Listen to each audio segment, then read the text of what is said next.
આપ સર્વોને હેતપૂર્વક જય શ્રી સ્વામિનારાયણ। આજની સત્સંગ કથા વાર્તા નિજ મંદિર સાવરકુંડલા। આજની સત્સંગ કથા વાર્તામાં આપણે ઉત્સવ કથા અંતર્ગત મહાશિવરાત્રિ પર્વ નિમિત્તે 12 જ્યોતિર્લિંગના ઉત્પત્તિ સ્થાન અને મહાત્મ્ય કથા સાંભળશું। મહાશિવરાત્રિના પાવન પર્વે દરેક ભક્તો ભોલેનાથ ભગવાન શિવને પ્રસન્ન કરવા અને તેમના આશીર્વાદ મેળવવાનો પ્રયાસ કરે છે। જો કે દેશભરમાં ભગવાન શિવના ઘણા પ્રખ્યાત મંદિરો છે, પણ ભગવાન શિવના 12 જ્યોતિર્લિંગનું પોતાનું આગવું મહત્વ છે। પુરાણો અને અન્ય હિન્દુ ધાર્મિક ગ્રંથોમાં જ્યોતિર્લિંગને ભગવાન શિવની શક્તિનું પ્રતીક માનવામાં આવે છે। જ્યોતિર્લિંગ એ સંસ્કૃત શબ્દ છે, જેનો અર્થ પ્રકાશનું પ્રતીક થાય છે। આ જ્યોતિર્લિંગમાં બે શબ્દો છે, પ્રથમ જ્યોતિ અને બીજું લિંગ। લિંગ શબ્દનો અર્થ છે કે આ આકાર એટલા માટે છે કે જે અવ્યક્ત છે તે પોતે જ પ્રગટ થવા લાગે છે।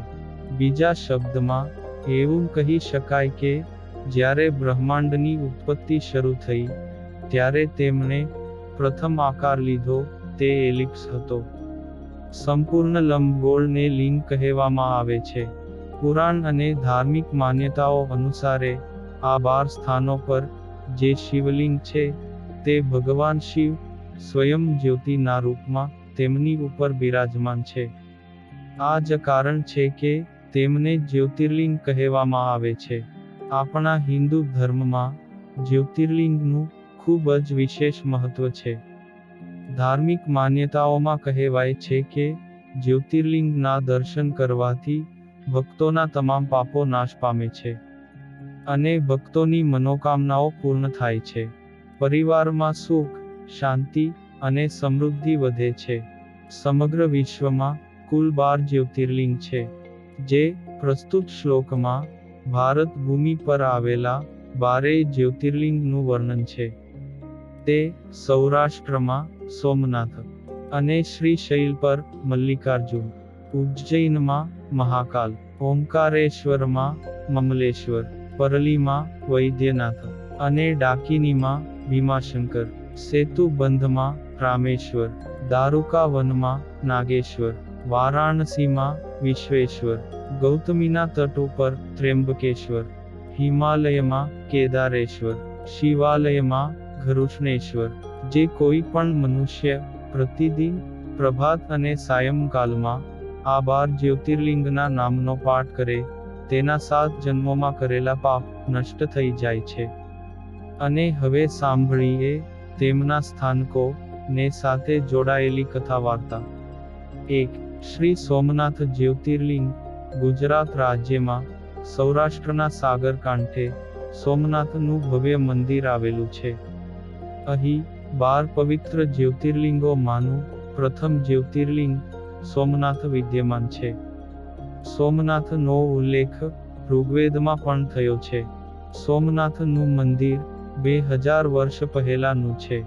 એવું કહેવામાં આવે છે કે ઈસવીસન 649ની સાલમાં વલ્લભીના રાજા મૈત્રકે પહેલા મંદિરનો જીર્ણોદ્ધાર કરી તેના સ્થાને બીજું મંદિર બનાવ્યું હતું।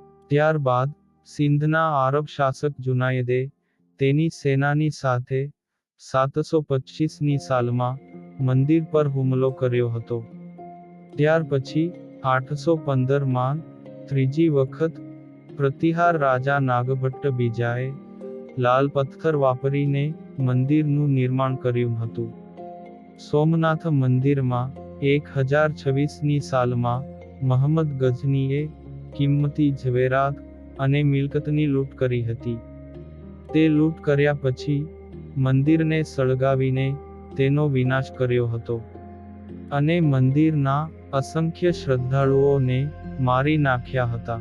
ત્યાર પછી માળવાના પરમાર રાજા ભોજ તથા અણહિલવાડ પાટણના સોલંકી રાજા ભીમદેવે 1026મી 1042ના સમય દરમિયાન ચોથી વાર મંદિરનું નિર્માણ કર્યું હતું। પછી જ્યારે દિલ્હી સલ્તનતે ગુજરાતનો કબજો કર્યો ત્યારે સોમનાથનો ફરીથી વિનાશ કર્યો, અને મોગલ શાસક ઔરંગઝેબે 1706ની સાલમાં ફરીથી મંદિર તોડી પાડ્યું હતું. અને ઉલ્લેખનીય છે કે તે મહમ્મદ ગઝનીએ કુલ 17 વખત ચડાઈ કરીને સોમનાથ મંદિર તોડી પાડ્યું હતું. એ પછી દાયકાઓ સુધી સોમનાથ મંદિર આમ જ ખંડેર હાલતમાં પડી રહ્યું હતું. પછી સોમનાથના પુનઃનિર્માણ કરવા માટે ભારતના પહેલા નાયબ વડાપ્રધાન સરદાર વલ્લભભાઈ પટેલે 13 નવેમ્બર 1947ના રોજ પ્રતિજ્ઞા લીધી હતી. એમાં બન્યું એવું કે 1947માં જૂનાગઢ રિયાસતની આઝાદીના સમયે શ્રી સરદાર વલ્લભભાઈ પટેલ સોમનાથ ગયેલા, જ્યાં તેમણે સોમનાથ મંદિરને જીર્ણ હાલતમાં જોયું ત્યારે અત્યંત દુઃખી થયા.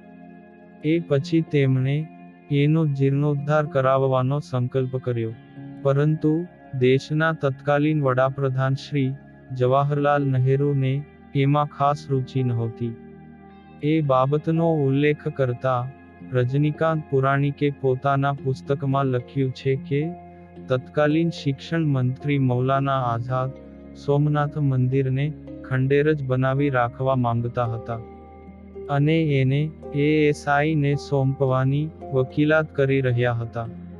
પછી 1950માં શ્રી સરદાર પટેલના નિધન બાદ શ્રી કમાન મુનશીએ આની જવાબદારી સંભાળી, પરંતુ નહેરુજીને આ કાર્ય પસંદ ના પડ્યું. જ્યારે ભારતના પ્રથમ રાષ્ટ્રપતિ ડોક્ટર રાજેન્દ્ર પ્રસાદને સોમનાથના ઉદ્ઘાટનનું આમંત્રણ મળ્યું, ત્યારે પણ નહેરુજીએ પત્ર લખીને તેમને આમાં ન જવાની સલાહ આપી આપત્તિ દર્શાવી હતી. વડાપ્રધાન શ્રી જવાહરલાલ નહેરુનું કહેવું હતું કે એક ધર્મનિરપેક્ષ રાષ્ટ્રના પ્રમુખે મંદિરના ઉદ્ઘાટનમાં ના જવું જોઈએ. આવું કહીને તેઓ મંદિરના ઉદ્ઘાટનમાં આવ્યા નહોતા, પરંતુ ડોક્ટર રાજેન્દ્ર પ્રસાદ મુખ્ય અતિથિ તરીકે આવ્યા હતા. તેમનું કહેવું હતું કે સેક્યુલારિઝમનો એવો અર્થ નથી થતો કે કોઈ પોતાના સંસ્કારોથી દૂર થઈ જાય અથવા ધર્મ વિરોધી બની જાય. પછી તેમણે મંદિરના ઉદ્ઘાટનમાં પણ એમ કહ્યું હતું કે આપણો દેશ ધર્મ નિરપેક્ષ જરૂર છે, પણ નાસ્તિક નથી. આમ ડોક્ટર રાજેન્દ્ર પ્રસાદ સોમનાથના ઉદ્ઘાટનમાં મુખ્ય અતિથિ રૂપે ખૂબ હર્ષથી પધાર્યા હતા અને પ્રાણ પ્રતિષ્ઠા કરાવી હતી. વળી ઉલ્લેખનીય છે કે પૂજ્ય મહાત્મા ગાંધીએ મહમ્મદ ગઝની દ્વારા ધ્વસ્ત કરાયેલા સોમનાથ મંદિરના પુનઃજીર્ણોદ્ધારમાં સરકારી રૂપિયાનો ખર્ચ ન કરવાનું કહ્યું હતું, જેના કારણે ફાળો ભેગો કરી મંદિરનું પુનઃનિર્માણ કરવું પડ્યું હતું. પછી 1951માં જ્યારે ભારતના પ્રથમ રાષ્ટ્રપતિ ડોક્ટર રાજેન્દ્ર પ્રસાદે જ્યોતિર્લિંગની પ્રતિષ્ઠા કરવાની વિધિ કરી, ત્યારે તેમણે કહ્યું હતું કે સોમનાથનું આ મંદિર વિનાશ પર નિર્માણના વિજયનું પ્રતીક છે. આપણે આજે 1000 વર્ષના કલંકને ધોયું છે. અને ઉલ્લેખનીય છે કે શ્રી સોમનાથ ટ્રસ્ટ હેઠળ મંદિરનું નિર્માણ થયું છે, અને આ ટ્રસ્ટ હવે મંદિરની દેખરેખ કરે છે. હાલ આ ટ્રસ્ટના અધ્યક્ષ ભારતના વડાપ્રધાન શ્રી નરેન્દ્રભાઈ મોદી છે, અને ગૃહમંત્રી શ્રી અમિત શાહ, શ્રી પી.કે. લહેરી, શ્રી જે.ડી. પરમાર અને શ્રી હર્ષવર્ધન નિયોટિયા આ મંદિરના ટ્રસ્ટીઓ છે. અને સોમનાથ ટ્રસ્ટના અધ્યક્ષ શ્રી નરેન્દ્રભાઈ મોદીના માર્ગદર્શન હેઠળ આ સોમનાથ ટ્રસ્ટ સમગ્ર વિશ્વમાં આધ્યાત્મિક ચેતના ફેલાવી રહ્યું છે. અને વડાપ્રધાનના દૂરંદેશી નેતૃત્વમાં સોમનાથ મંદિર આધ્યાત્મિકતા અને આધુનિકરણનો અદ્ભુત સમન્વય બન્યું છે. 2. શ્રી મલ્લિકાર્જુન જ્યોતિર્લિંગ આંધ્ર પ્રદેશના કુર્નૂલ જિલ્લામાં કૃષ્ણા નદીના કિનારે મલ્લિકાર્જુન મંદિરમાં શ્રી શૈલમ જ્યોતિર્લિંગ આવેલું છે. મલ્લિકાર્જુન મંદિર વિશે એક પ્રાચીન કથા છે. તે સમય દરમિયાન શિવગણ નંદીએ અહીં તપસ્યા કરી હતી અને તેમની તપસ્યાથી પ્રસન્ન થઈ ભગવાન શિવ અને પાર્વતીએ તેમને મલ્લિકાર્જુનના રૂપમાં દર્શન આપ્યા હતા. આ મલ્લિકાર્જુન જ્યોતિર્લિંગનું મહાભારતમાં પણ વર્ણન કરવામાં આવ્યું છે ને પાંડવોએ આ જ્યોતિર્લિંગની સ્થાપના અહીંયા કરી હતી અને ભગવાન શ્રીરામે પણ આ મંદિરના દર્શન કર્યા હતા. હિરણ્યકશ્યપુ જે ભક્ત પ્રહલાદના પિતા હતા તે પણ અહીં પૂજા અર્ચના કરતા હતા. ભારતના 12 જ્યોતિર્લિંગોમાં મલ્લિકાર્જુન બીજા ક્રમાંક પર આવેલું છે. અહીં મોટી સંખ્યામાં શ્રદ્ધાળુઓ આવે છે. આ મંદિરમાં પ્રવેશ માટે 4 દિશામાં 4 દ્વાર આવેલા છે જેને ગોપુરમ તરીકે ઓળખવામાં આવે છે.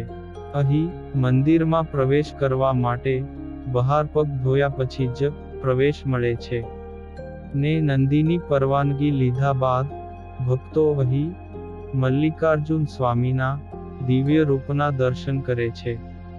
અહીં દર્શન કરવાથી મહાફળની પ્રાપ્તિ થાય છે. અનેકો ધર્મ કર્મ કરવાથી જે પુણ્ય મળે તે મલ્લિકાર્જુન સ્વામીના દર્શન માત્રથી જ પ્રાપ્ત થાય છે. 3. શ્રી મહાકાળેશ્વર ભારતમાં આવેલા 12 જ્યોતિર્લિંગમાંનું મહાકાળેશ્વર મંદિર ત્રીજા ક્રમાંકનું જ્યોતિર્લિંગ છે. આ જ્યોતિર્લિંગ મધ્યપ્રદેશ રાજ્યના ઉજ્જૈન નગરમાં ક્ષિપ્રા નદીના તટ પર આવેલું છે. આ મહાકાલેશ્વર જ્યોતિર્લિંગની વિશેષતા એ છે કે આ એકમાત્ર દક્ષિણમુખી જ્યોતિર્લિંગ છે અને ભગવાન મહાકાલેશ્વર ઉજ્જૈનની રક્ષા કરી રહ્યા છે. મહાકાલેશ્વર જ્યોતિર્લિંગની ભસ્મ આરતી વિશ્વભરમાં પ્રસિદ્ધ છે.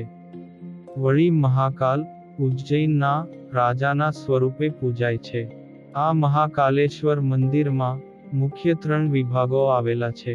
તેના ઉપરના ભાગે નાગચંદ્રેશ્વર મંદિર છે, નીચે ઓમકારેશ્વર મંદિર અને સૌથી નીચે મહાકાલેશ્વરના દર્શન થઈ શકે છે. અહીં શિવના આખા પરિવાર સાથે માતા પાર્વતી, ગણેશ અને કાર્તિકેયના પણ દર્શન થાય છે. અહીં એક કુંડ પણ છે જેમાં સ્નાન કરવાથી તમામ પાપ ધોવાઈ જાય તેવી પણ માન્યતા છે. 4. શ્રી ઓમકારેશ્વર જ્યોતિર્લિંગ ભગવાન શિવના 12 જ્યોતિર્લિંગમાં ચોથું જ્યોતિર્લિંગ ઓમકારેશ્વર છે. તે મધ્યપ્રદેશમાં નર્મદા નદીના કિનારે આવેલું છે. આ જગ્યા ઉપર ભગવાન શિવના 2 મંદિરો છે, ઓમકારેશ્વર અને મમલેશ્વર. એમ કહેવાય છે કે દેવતાઓની પ્રાર્થનાથી આ મંદિર 2 ભાગમાં છૂટું પડી ગયું હતું.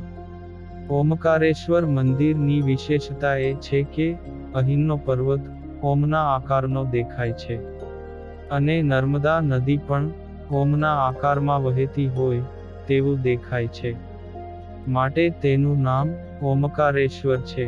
આ ઓમકારેશ્વર મહાદેવની સાથે ઘણી બધી કથાઓ જોડાયેલી છે. પૂજ્ય શંકરાચાર્યજીના ગુરુ ઓમકારેશ્વરની એક ગુફામાં રહેતા હતા અને પૌરાણિક કથા અનુસારે ઓમકારેશ્વરમાં વિંધ્યાચલે તપસ્યા કરી હતી. શિવપુરાણ અનુસારે અહીં દર સોમવારે ઓમકાર બાબા અને મમલેશ્વરજી પોતાની પ્રજાના દુઃખને જાણવા માટે આખા નગરમાં ફરવા માટે નીકળતા હતા. ઓમકાર ભગવાનને વાજતે ગાજતે હોડીમાં બેસાડી મમલેશ્વર મંદિરવાળા ઘાટ પર લઈ જવામાં આવે છે અને પછી બંને ભગવાનની સવારી નગરમાં ફરવા નીકળે છે. 5. શ્રી કેદારનાથ જ્યોતિર્લિંગ 12 જ્યોતિર્લિંગોમાં કેદારનાથનું મંદિર ભારતના ઉત્તરાખંડ રાજ્યમાં રુદ્રપ્રયાગ જિલ્લામાં આવેલું એક પ્રસિદ્ધ હિન્દુ મંદિર છે. ઉત્તરાખંડ હિમાલય પર્વતની ગોદમાં આવેલું કેદારનાથ મંદિર પણ 12 જ્યોતિર્લિંગોમાં સામેલ છે.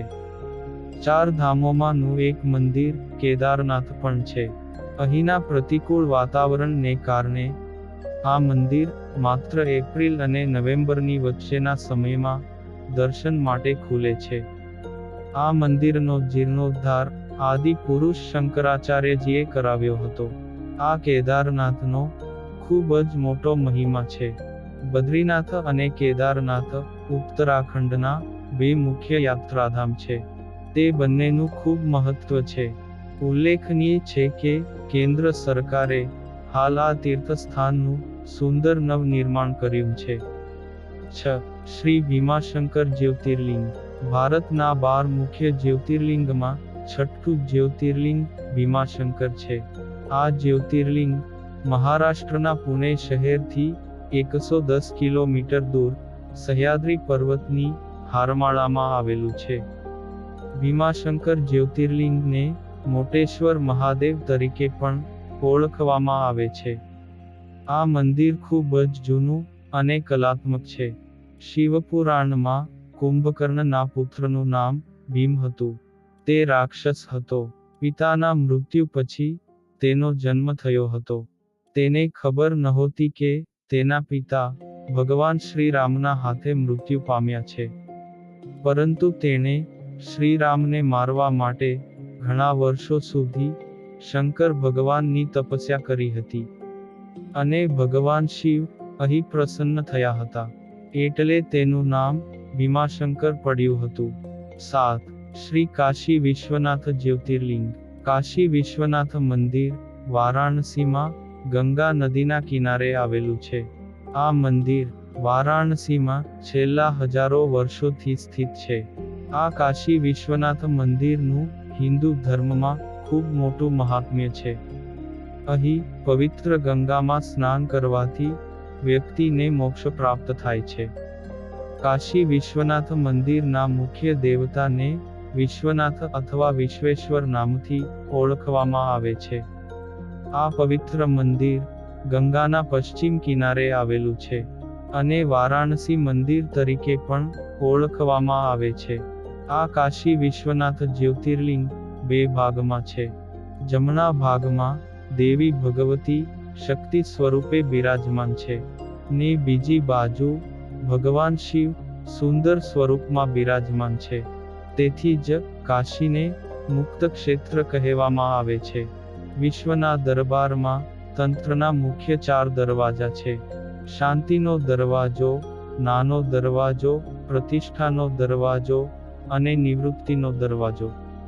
આ દરવાજા ભવનના પડાવો બતાવે છે, જેમાં વારાણસીને ભારતના પ્રથમ નગર તરીકેનો સાંસ્કૃતિક દરજ્જો પ્રાપ્ત છે. 8. શ્રી ત્ર્યંબકેશ્વર જ્યોતિર્લિંગ. ભારતના 12 જ્યોતિર્લિંગોમાં ત્ર્યંબકેશ્વર મંદિર મહારાષ્ટ્રના નાસિકથી 35 કિલોમીટર દૂર ગૌતમી નદીના કિનારે આવેલું છે. મંદિરની અંદર એક નાના ખાડામાં 3 નાના શિવલિંગ આવેલા છે. તેમાં બ્રહ્મા, વિષ્ણુ અને શિવ એ 3 દેવતાઓ બિરાજમાન છે. આ તેની મોટી વિશેષતા છે. ભારતમાં સૌથી વધુ આ જ્યોતિર્લિંગ પૂજાય છે. અહીં કુંભનો મેળો પણ ભરાય છે અને ભક્તો ગૌતમ ગંગામાં સ્નાન કરી ભગવાન શ્રી ત્ર્યંબકેશ્વરના દર્શન કરે છે. ગૌતમ ઋષિ ગોદાવરી અને અન્ય દેવોની પ્રાર્થનાથી ભગવાન શિવે આ સ્થળે નિવાસ કરવાનું નક્કી કર્યું હતું. આ ત્ર્યંબકેશ્વર જ્યોતિર્લિંગનું આશ્ચર્ય એ છે કે તેના 3 ચહેરા છે. આથી તેનું નામ ત્ર્યંબકેશ્વર પડ્યું છે. 9. શ્રી વૈદ્યનાથ જ્યોતિર્લિંગ. આ જ્યોતિર્લિંગ ભારતનું 9મું જ્યોતિર્લિંગ છે.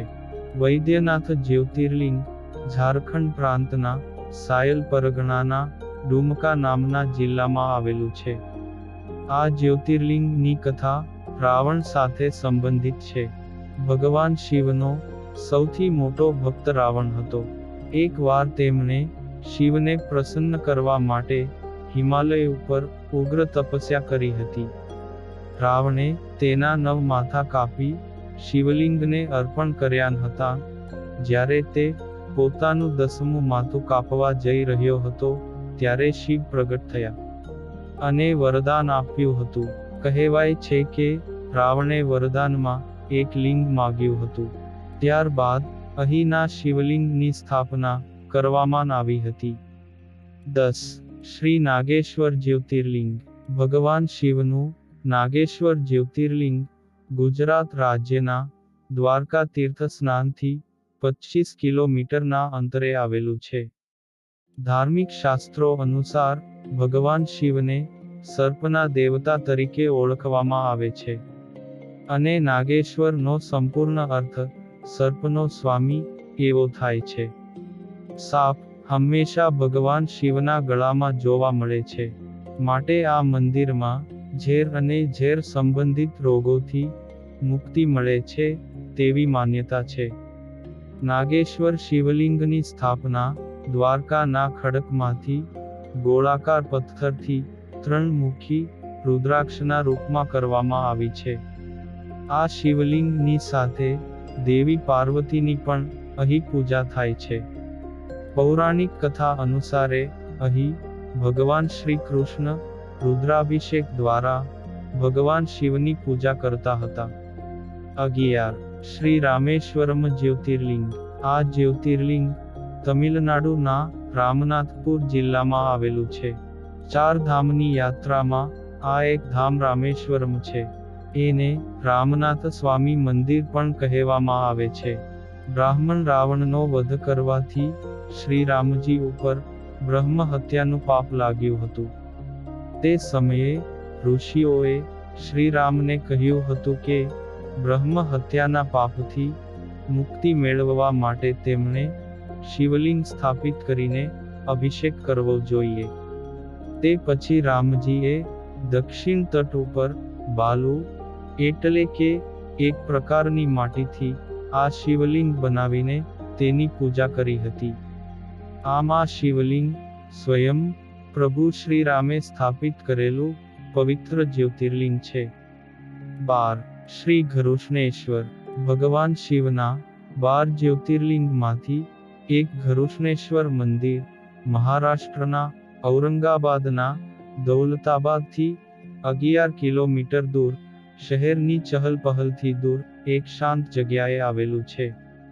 આ મંદિરની ખાસ વિશેષતા એ છે કે અહીં પિતા શંકર સાથે પુત્ર ગણેશ પણ બિરાજ્યા છે.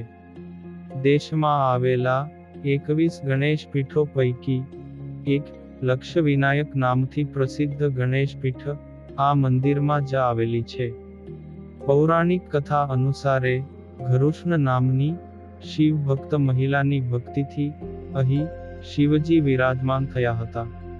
પુરાતત્વ અને વાસ્તુકલાની દૃષ્ટિએ આ મંદિર ખૂબ મહત્વનું છે.